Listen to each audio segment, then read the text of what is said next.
Estamos aqui mais um dia para fazermos uma análise do experimento da Netflix, Casamento às Cegas.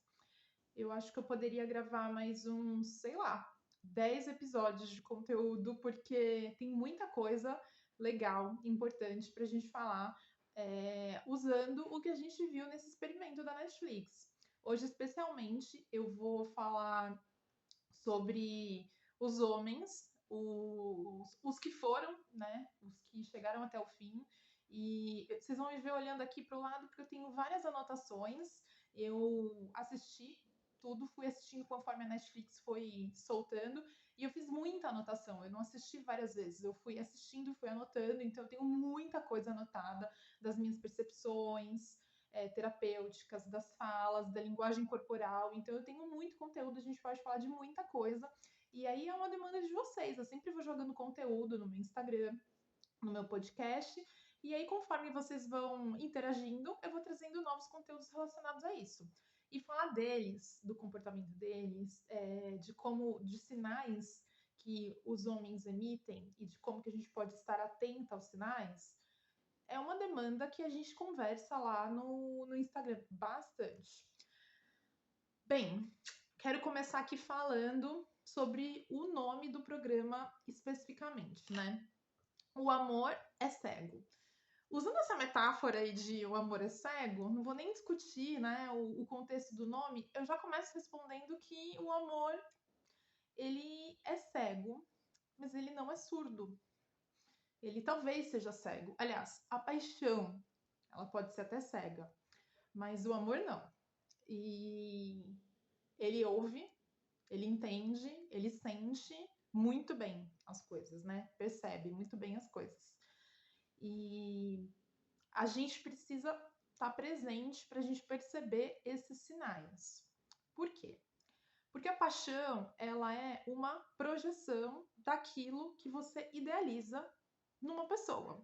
Então eu falo muito disso lá no dia a dia, lá no Instagram. Pensa que você encontrou alguém e você tá indo. Aliás, você conheceu alguém e você tá indo pro encontro. Indo para esse encontro, você já começa a se imaginar. Nossa, se tudo der certo, mês que vem tem um show super legal. Ai, imagina eu e ele naquele show. Ai, daqui 2 meses tem Natal. Imagina a gente no Natal da minha família. A gente já começa a encaixar a pessoa na nossa vida. Isso é idealização.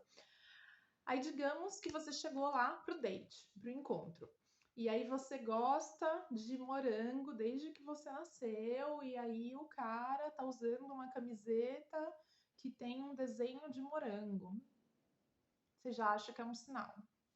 Essas coisas são idealizações. É a gente começar a formar na nossa cabeça. Eu tô dando exemplos, tá? Podem ser muitas coisas, mas você começar a formar, juntar peças na sua cabeça que não necessariamente condizem com a realidade, porque a sua percepção da realidade está distorcida por aquilo que você espera que se materialize.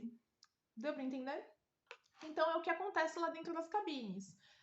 Tanto as mulheres quanto os homens, eles começam a idealizar, né, quem tá do outro lado e o que a pessoa fala e tal. Bom, contextualizado isso, vou falar agora dos caras, né? Vamos fazer uma análise deles aí. Se você não assistiu e não gosta de spoiler, agora é a hora de você parar de assistir esse vídeo, senão você vai ficar bem da chateada comigo e a gente não quer que isso aconteça. A gente quer manter uma amizade aqui a longo prazo. Vou dar um tempo para você parar esse vídeo. Pois bem, vou começar falando do Rodrigo. O Rodrigo é um cara simpaticão, é um cara super legal para você ter como amigo, para sair, para ir pro rolê. Ele é sempre good vibes, energia, alto astral. Ele é um cara que ele é judeu, ele tem um mapa astral tatuado, ele tem uma outra tatuagem que eu não lembro se é yin yang. Eu também não sei se ele tem tatuado mais alguma coisa budista, não tenho certeza. Mas você percebe ali que ele é do rolê good vibes. E também tá se encontrando, né? Porque a pessoa é judia, tatua uma mapa astral, enfim, não tenho nada contra. Mas assim, você começa a perceber ali alguns sinaizinhos. A pessoa tá meio que se encontrando, né? Tem algumas raízes, mas não tem.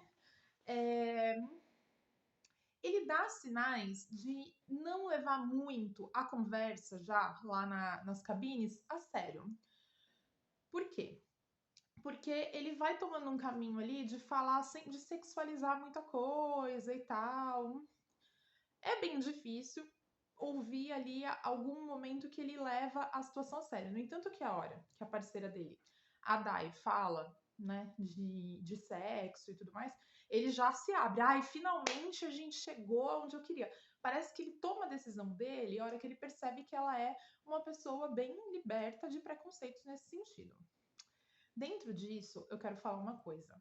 Mais pra frente, quem já tá avançado nos episódios, ou quem já assistiu tudo, vai perceber que num determinado momento ela perde a confiança nele.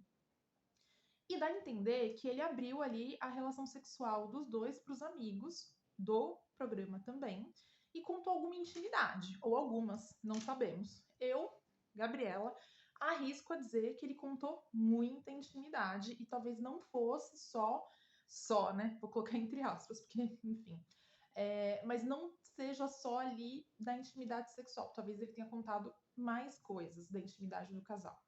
E aquilo acabou com ela, foi uma facada nas costas. Quando ele estava na cabine, ele falou uma frase: "Eu sou conhecido por ser um coelho." E ele faz até uns gestos lá meio. Gente, coelho é conhecido por várias situações. Então vocês deem um Google aí que vocês vão entender o que eu tô falando.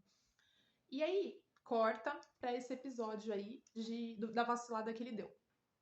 Ele comenta com os amigos que eu entendi minha vacilada, os amigos fora do programa, né? Vocês não estavam aqui, aí eu comentei com os meus amigos dentro do programa, foi uma vacilada, eu me desculpei com a Dai. Então, o que ele quer dizer? Ele quer dizer que ele entendeu que ele vacilou com ela, contando para pessoas que talvez não fossem tão íntimos e que talvez chegaria no ouvido dela, mas que ele não entende ainda que é uma intimidade que não pode sair da vida do casal, porque o que ele tá fazendo é se desculpar com os amigos. Porque o que ele falou, vocês que são meus amigos da infância, não estavam aqui, eu precisava desabafar com alguém e acabei desabafando com as pessoas erradas. Eu li desta forma. Então ele ainda não compreendeu que a vida do casal não é para ser compartilhada por aí. Era para ele ter conversado com ela e ele não conversou. Dentro da cabine, ele falou assim: "Eu sou conhecido por ser um coelho." Gente, ele é conhecido por quem? Vocês acham que as ex-parceiras dele têm um grupão no WhatsApp? E aí elas ficam comentando entre si: "Nossa, como é que o Rodrigo era com você? Como é que o Rodrigo era com você? Como é que o Rodrigo era com você?" Não. Ele é conhecido pelos amigos, por estes amigos. Muito provavelmente é uma prática da vida dele já contar o dia a dia sexual dele para os amigos. Já é uma prática. Então, quando ele fala, eu sou conhecido por ser um coelho, ele não está falando que as ex-parceiras dele chamam ele de coelho. Ele está falando que os amigos chamam ele de coelho. É isso que eu tinha para falar do Rodrigo. Então, cabe a quem for se relacionar com ele perceber esses sinais. Quando a pessoa falar uma coisa assim, absurda, pergunta: "Nossa, mas quem te chama de coelho?" Tenta entender. Tem uma frase muito machista que falam que mulher divide a quantidade de parceiros por 3 e homem multiplica por 3. É horrível isso. Quando vocês perceberem o cara entrando assim nessa de contar muita vantagem, deixa, vai indo, tenta perceber o que tá por trás disso, porque era o momento dela falar, mas peraí, você é conhecido por quem? Suas ex-parceiras todas se conhecem entre si, elas ficam comentando da vida sexual de vocês, mas ali dentro a gente entende, né, que tem toda uma questão deles estarem isolados e tal, tá tudo muito à flor da pele, os sentimentos estão à flor da pele, e quando a gente tá nessa situação, a gente também acaba ficando com a nossa percepção das coisas muito reduzidas. Muito bem, vamos para o próximo. Tiago. O objetivo aqui é mostrar coisas que talvez tenham passado desapercebidas. Então, todo mundo sabe, todo mundo viu o que o Thiago falou, né? Eu não vou ficar aqui reproduzindo as frases zoadas que ele falou, porque vocês ouviram, perceberam e tal. Então, eu quero falar de coisas que talvez tenham passado desapercebidas. Esse perfil do Thiago, ele tem muitas frases do tipo: "A Nanda é uma versão minha feminina. A Nanda é muito pior do que eu. Em termos de. Ele quer dizer que ela é uma mulher que teve muito parceiro, ou é uma mulher que é muito aventureira e tudo mais. Um homem assim, ele está preso numa percepção muito infantilizada que não conseguiu enxergar a mãe como mulher também. Então, esses caras eles tendem a ser muito controladores. O que eles fazem? Eles tentam ir mutilando, moldando a mulher de modo que ela seja da forma que eles entendem que é melhor para eles. Por quê? Porque eles têm a seguinte visão: mulher é assim, ou é para casar, ou é para ter um romance. Vocês já viram isso? Essa é para casar, essa é para ter um romance. Porque na cabecinha deles ainda existe aquela visão da mulher que ou a mulher é mãe, ou a mulher é mulher. Mulher sexualizada, que tem desejo e tal.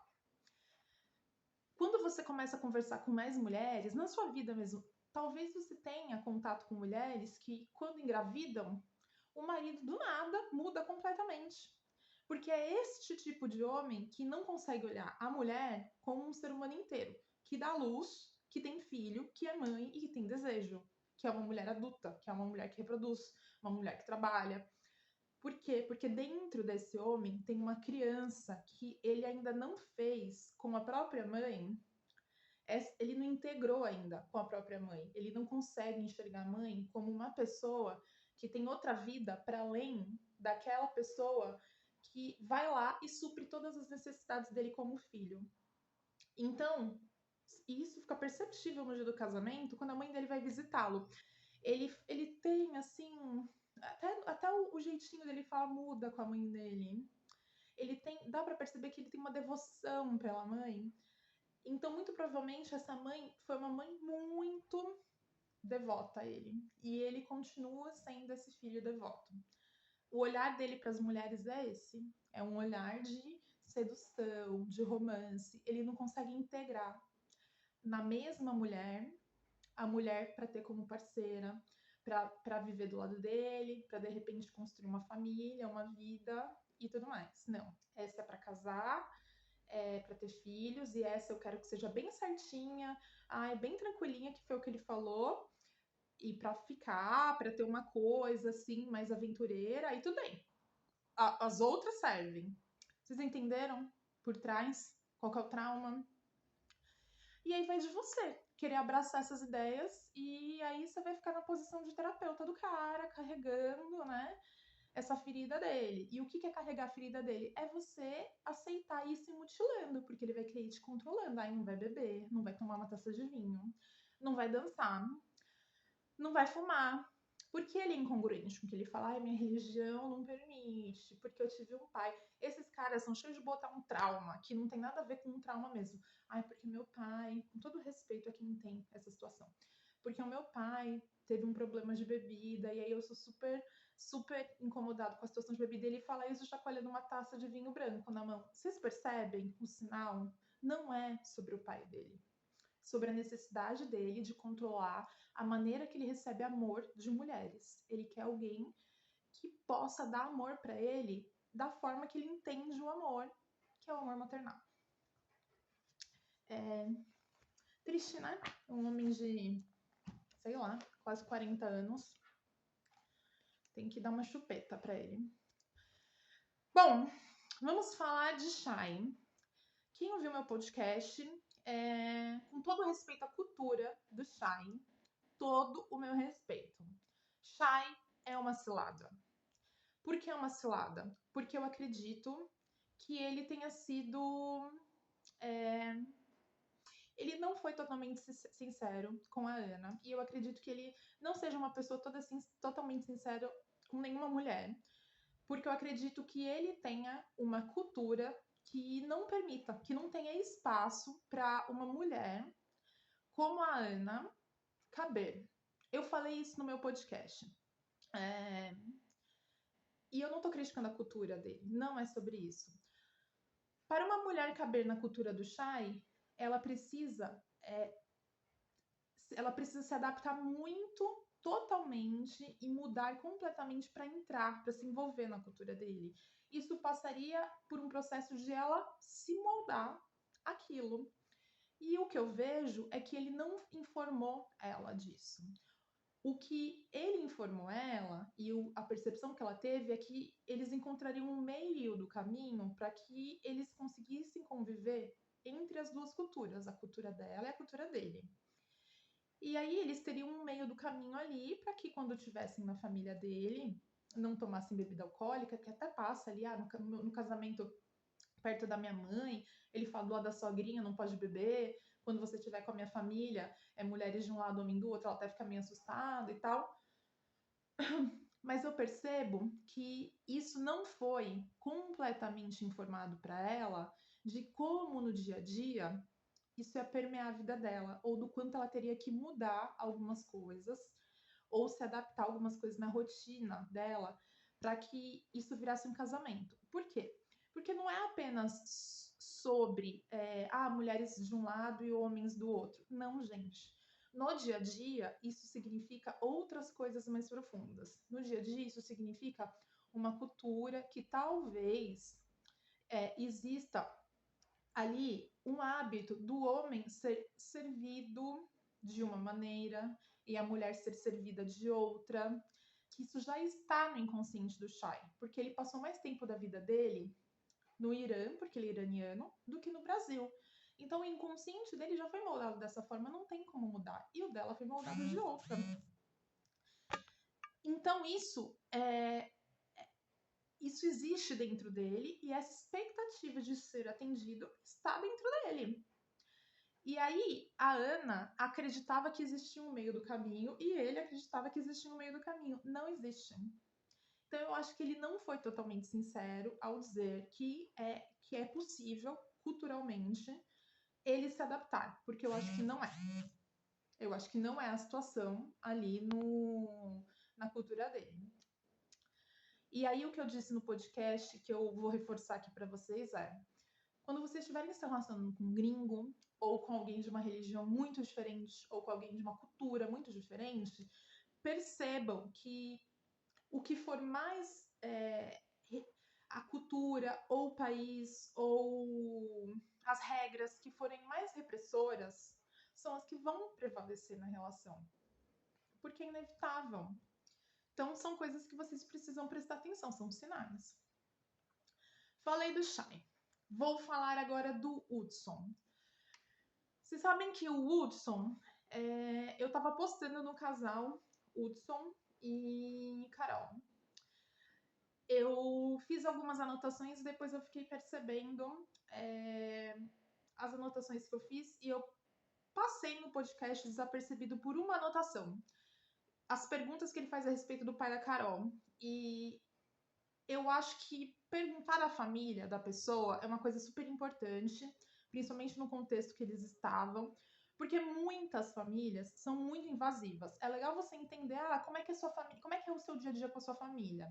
Como que sua família influencia na sua vida? Porque tem família, gente que é muito invasiva. Tem gente que vai falar, minha relação com a minha família é super saudável, super ok. Tem gente que vai falar, nossa, eu não faço nada sem perguntar pra minha família.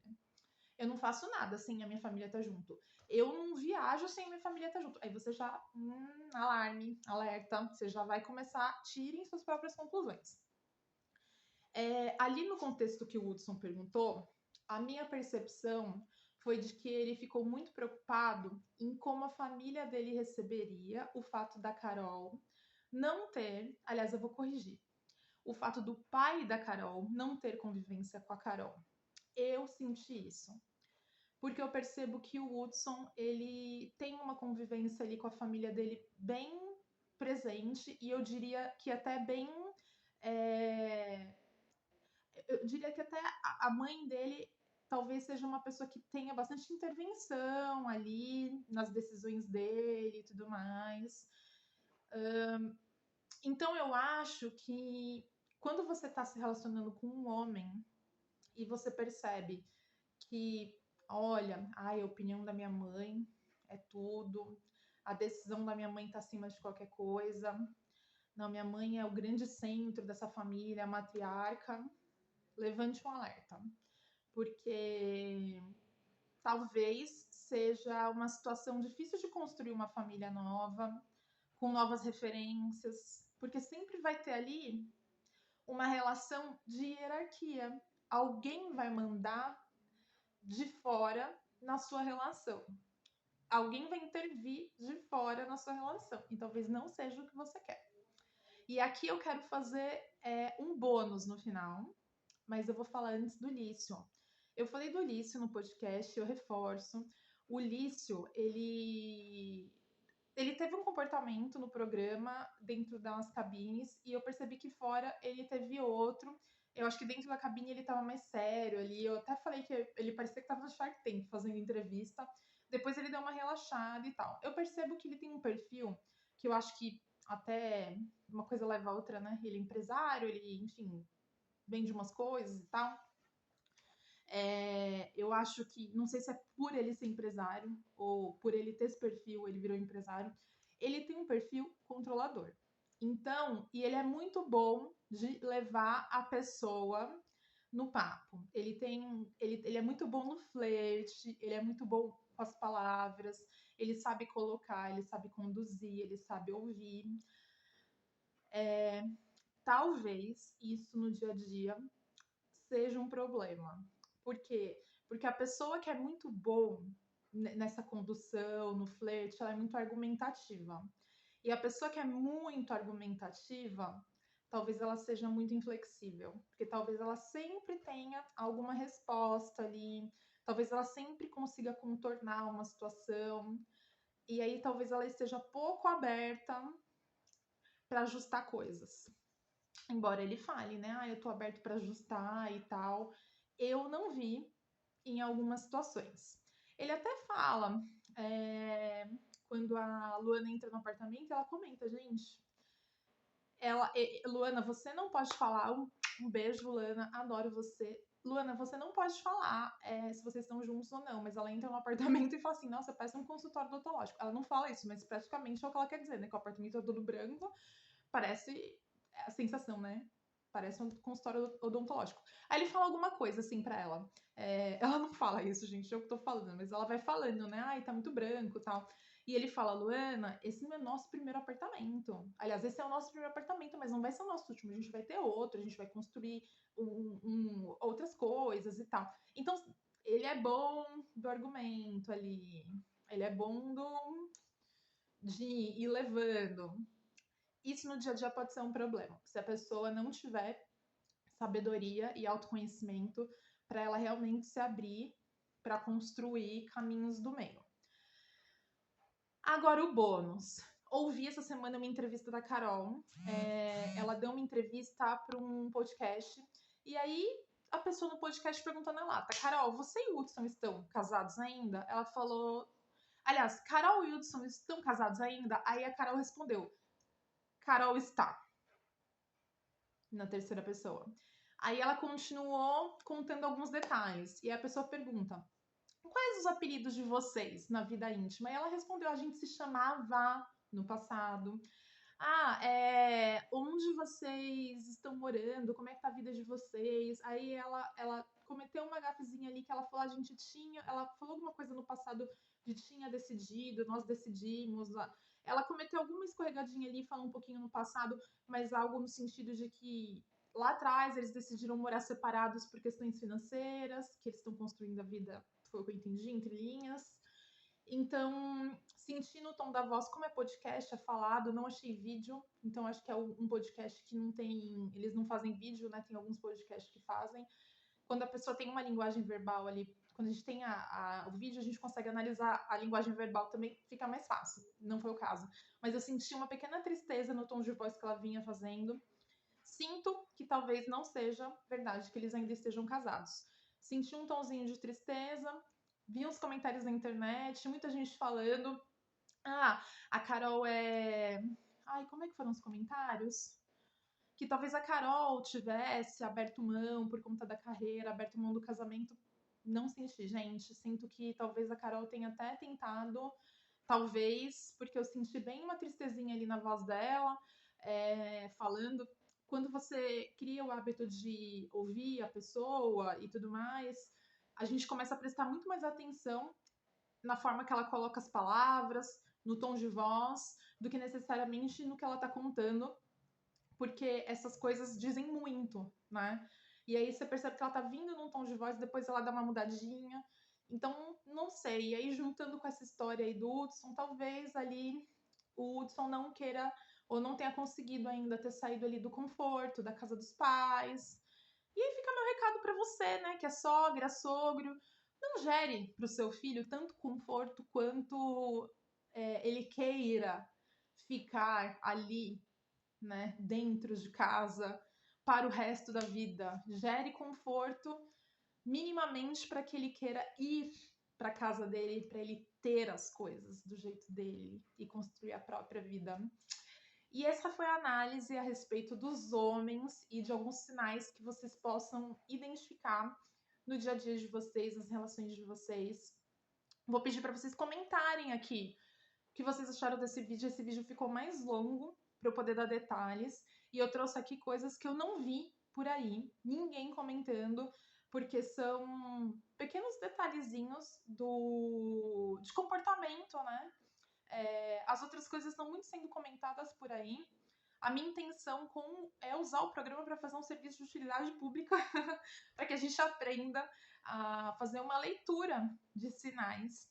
Então, deixa seu comentário aqui para a gente conversar e manda esse vídeo para alguém que possa se interessar também. Um beijo!